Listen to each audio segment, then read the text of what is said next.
mấy tuần bờ nhớ là sao thay tê còn họ của tụi nó cái mà cô có gọi của tụi nó thay được biết xe nhở nhà tụi nó nè tụi nó nhà của tụi nó cái lò cái 5i nè tụi nó riêng hòa nhỏ để của nó là tàu đi sang đâu nào tụi nó cũng ngắt về của gì thôi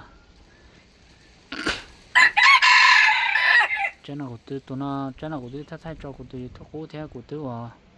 cho bài cho lửng của tụi nó mà tôi trong hàng tụi nó tôi chung ba thì cái nhà lâu mà cái nhà ba kia rồi cho chế tôi này tụi nó ta sẽ cho cái cô chỉ cho tụi nó cái bài ý sẽ tụi nó cô chỉ cho tụi nó mà đi lấy tiếng ga sao đâu nữa tao thì có một thì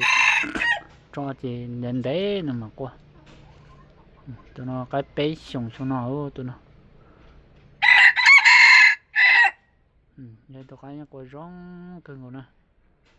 mà giờ hòa này nó cái lầu nữa nè cái lầu nữa tụi nó chắc là cũng chả lấy ít ra mình nhỏ của ta xí mà là một số đủ lũ nhỏ tôi ta chỉ là nhỏ này tụi nó gà tôi tối đi xong nó thì cũng chỉ là nhỏ này thế ở chỗ bên trong nó cũng cho gà bên trong cũng gì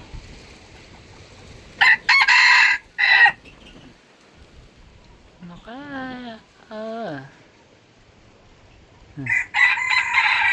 nó mà qua mà bác cũng nhiều trâu tụi nó nhỏ bò hay nhỏ lâu nhỏ rất lâu mà nhiều trâu luôn tụi cái mua cờ tôi xong rồi lâu chuyển đủ na này lâu chỉ cho tôi dùng con này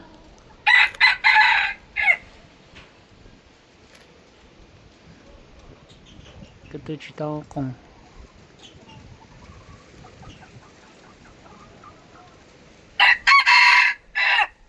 nè qua đây nó nè